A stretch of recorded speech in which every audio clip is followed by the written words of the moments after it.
de las penas del infierno, y especialmente hablando de la pena de daño. Entonces, oración preparatoria, como usualmente lo hacemos.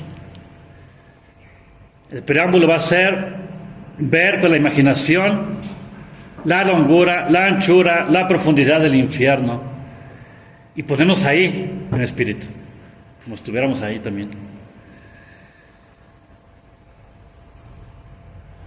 Entonces vamos a pedir en esta meditación un sentimiento interno de lo que padecen los condenados del infierno. Perdón, ¿qué página es? 80. Para que si se olvidase de sus faltas, ¿sí? Al menos el temor del infierno, pues nos haga evitar el pecado. Estas meditaciones son muy saludables estas meditaciones.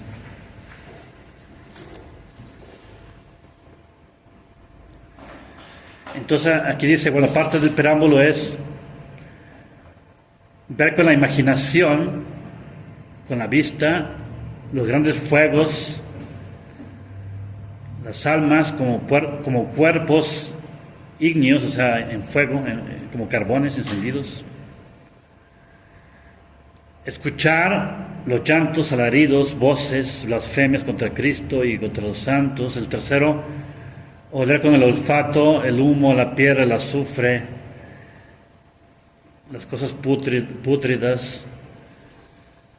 En el cuarto, gustar cosas amargas, así como la tristeza, los llantos.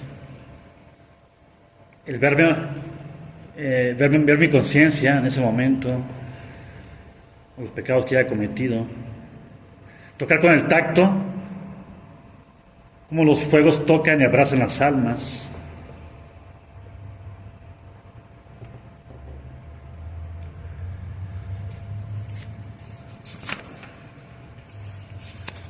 La explicación que propone San Antonio es que Dios es justo. Premia a los buenos con la gloria del cielo y castiga a los malos con las penas del infierno. Es que esto se desprende de lo que vimos ayer, se desprende. Dios es infinitamente bueno y todo nos lo da gratis. Él tiene un plan perfecto para llevarnos al cielo y disfrutar de su gloria. Pero la manera de hacerlo es la manera de Dios. Entonces uno rechaza eso que Dios nos ofrece a su manera. Uno está rechazando el bien infinito. Entonces, ¿qué queda? Si uno rechaza el bien infinito, queda el mal infinito. Es porque uno hizo la elección. Y el mal infinito es el infierno. No se ama, no se puede amar, no hay ningún descanso, no hay ninguna consolación, no hay ningún premio. Todo es división, todo es blasfemia, todo es horrible, es asqueroso. Así de fácil. Es que la gente no cree en el infierno hoy en día, no creen. La gente no cree. De hecho, mucha gente dice que, repite lo que dicen muchos párrocos, ¿no? Dicen, no, que el infierno aquí es aquí en la tierra, así dicen. O sea, no tienen ni idea de lo que es el pecado, lo que es Dios al decir eso. Es que uno elige Dios y lo que Él quiere darnos por su preciosísima sangre, a su modo. Y si no queremos eso, porque es libre nuestra elección, no queda más que el infierno. Sí. Y no es culpa de Dios.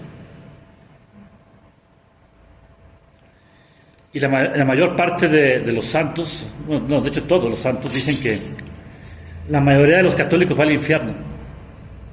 Y no solo eso, sino que la mayoría de los sacerdotes va al infierno, inclusive. Eso lo dicen los santos, todos. Y no es culpa de Dios.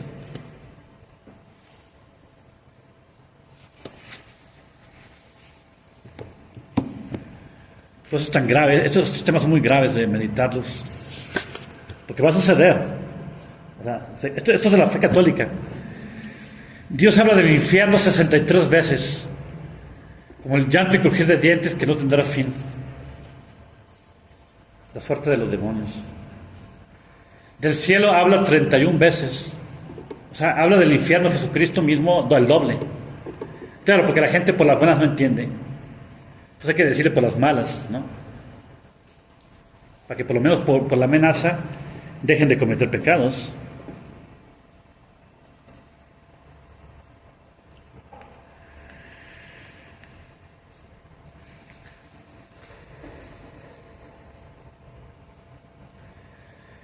Primero, la malicia es un desprecio que el pecador hace de Dios.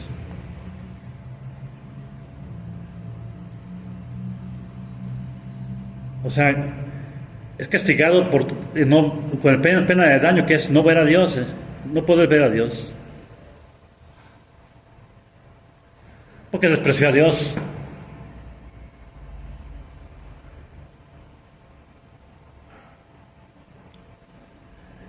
La malicia es un acto de rebelión o independencia o un abuso de libertad.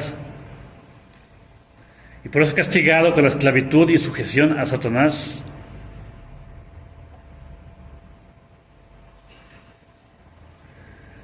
Y son palabras de Dios en el Deuteronomio. Fíjense lo que dice Dios mismo.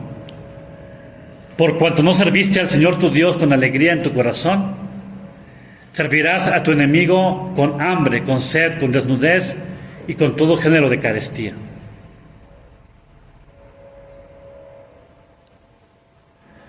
Tercero, la malicia es el amar más a una cosa creada por la cual se peca, más que a Dios la ama.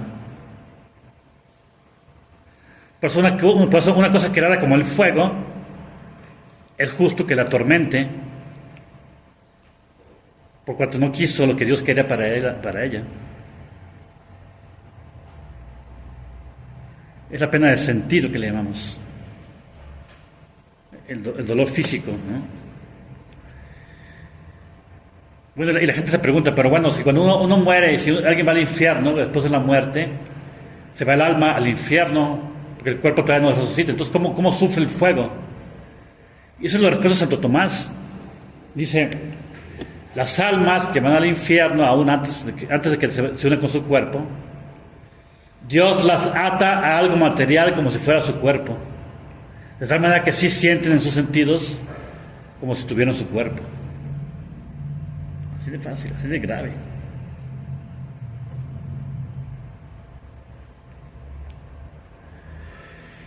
La malicia también es un placer sensual o espiritual que tiene el pecador, y por lo mismo debe ser atormentado con dolor,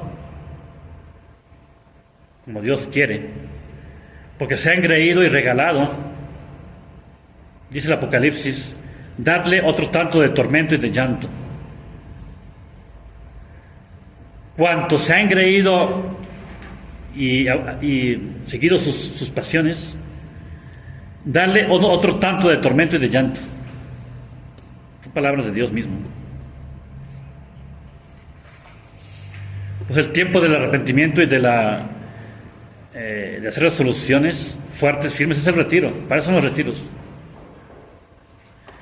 Sí, yo estoy consciente, esto es lo que más ayuda a los fieles. Esto es el retiro. Para mí no hay duda. Pero no ha habido tiempo. O sea, tantas cosas que hay alrededor sucediendo y con necesidades.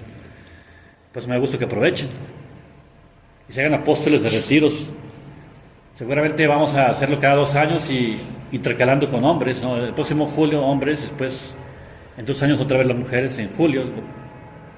Podemos coger estas fechas, alrededor de estas fechas de Virgen del Carmen, para hacer la costumbre, cada 2 años, vayan planeando, ¿no?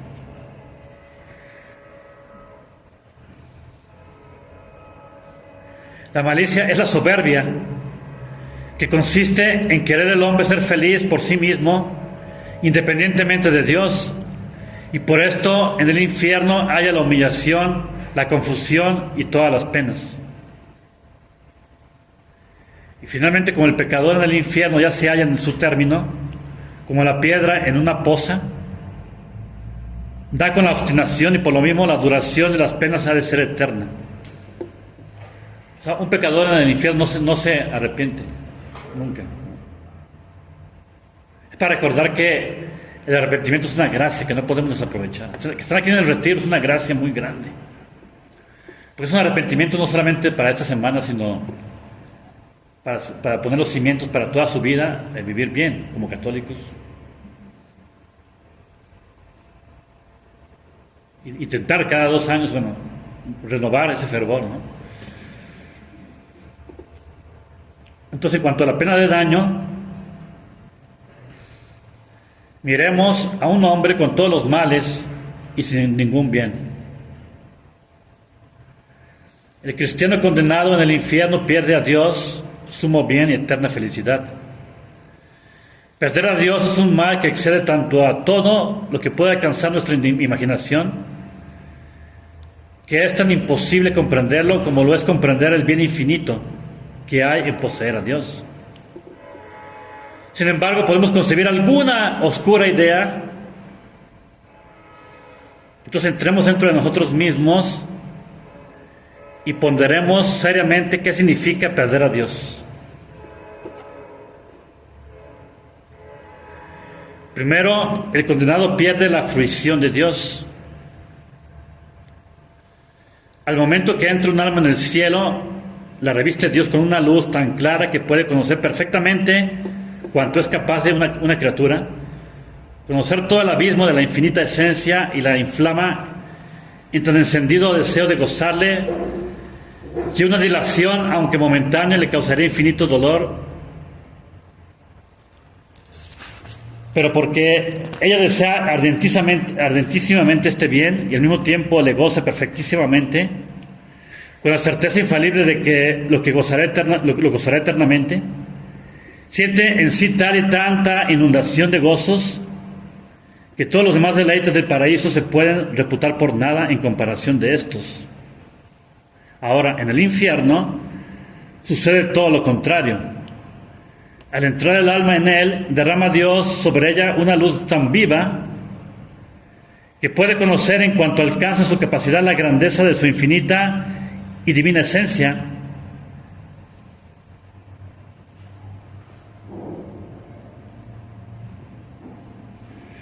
Y la enciende en un deseo tan impaciente de gozarle, que a una dilación de un solo instante le causa ya infinitas ansias. Por lo que deseando con tan grande ardor la posesión de tan grande bien, y viéndose al mismo tiempo violentamente apartada, con la certeza de que no le gozará por toda la eternidad, nace de aquí tal y tanta tristeza, que al frente de ella todos los otros tormentos del infierno son como nada. En suma, cuanto es sobre toda medida la alegría de un alma en el paraíso por la adquisición de Dios, tanto es desmedida la tristeza de un alma en el infierno por la pérdida de Dios. Y no podemos imaginarnos lo que es, ¿no? Tenemos una idea. Es una muy, muy leve idea de lo que es el infierno.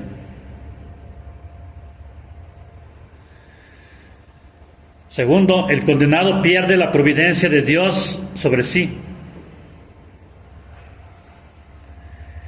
Mientras que vive el hombre, tiene Dios cuidado de él, aquí en la tierra.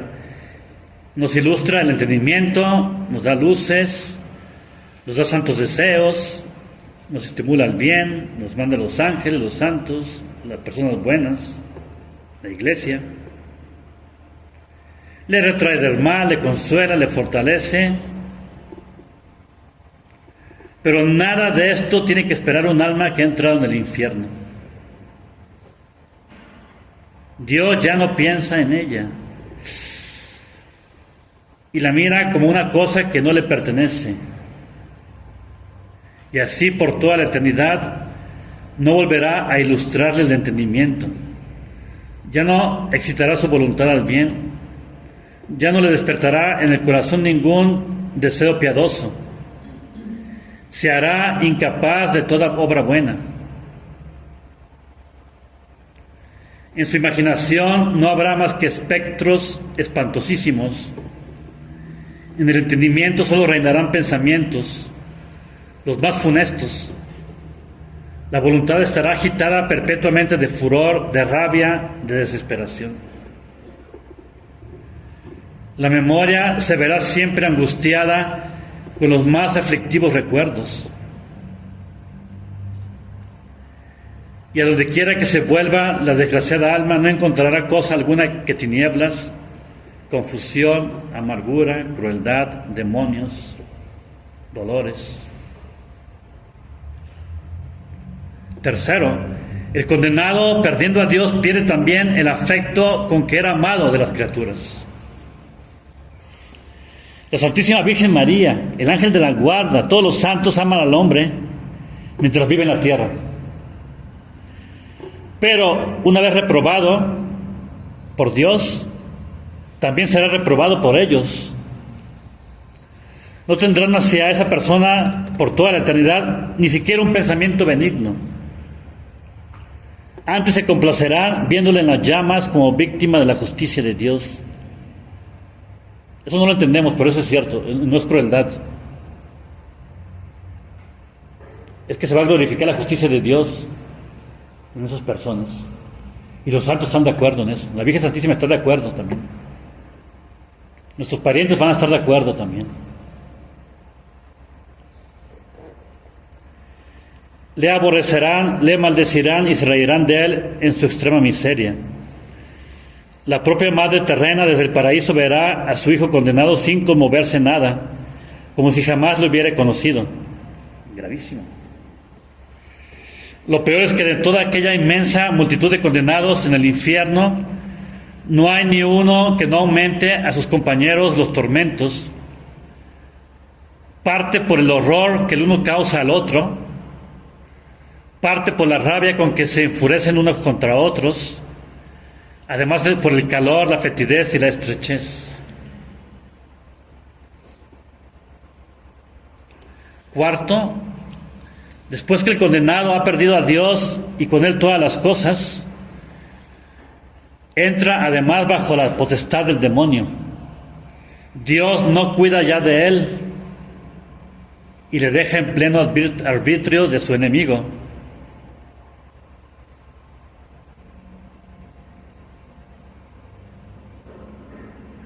El demonio tiene un odio implacable a los hombres. Está lleno de furor y de rabia. Y con un poder ya sin límites, porque ya está fuera de Dios, del poder de Dios. ¿Qué no hará? Él puede enroscársele en forma de serpiente a su cuerpo y maltratarle cruelmente con los dientes. Puede introducírsele por la boca como áspero y venenoso, y por sus mordeduras roer y destrozar el pulmón, el hígado, el corazón, todas las entrañas.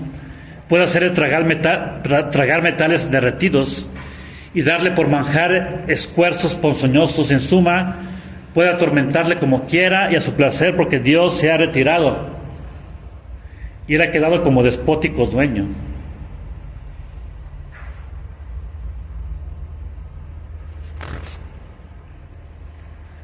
Este fue el primer punto. Van a ser los afectos, los propósitos. El segundo punto,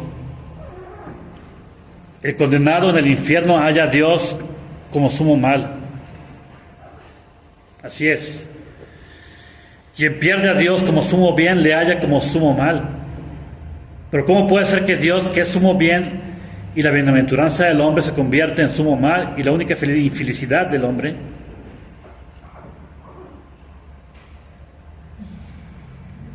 Y son tres motivos por el cual eso sucede.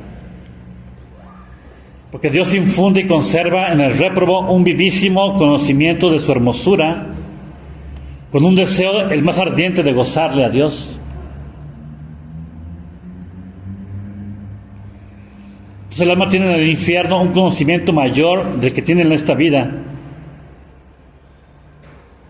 de Dios.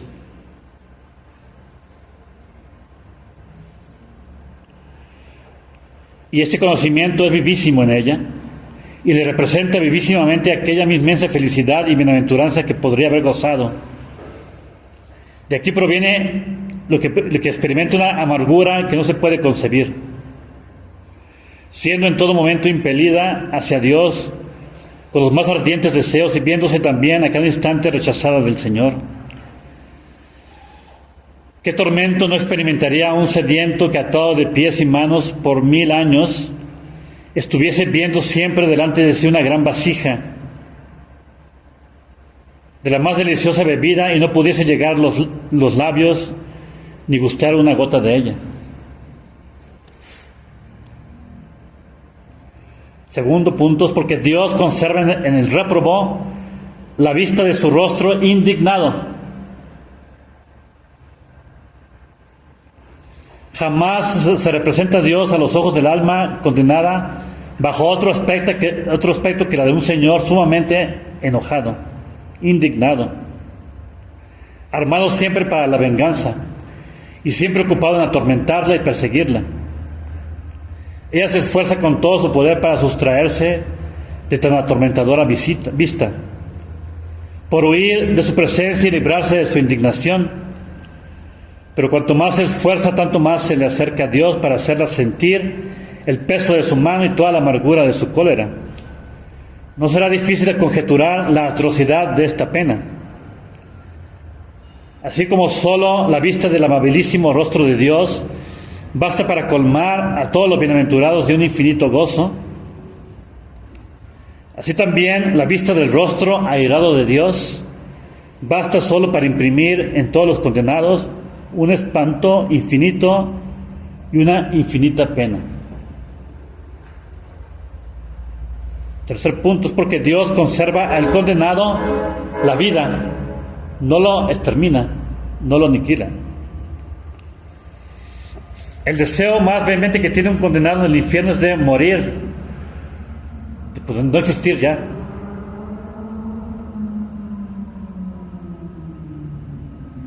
Porque sabe que ya no puede aplacar jamás a Dios airado contra él.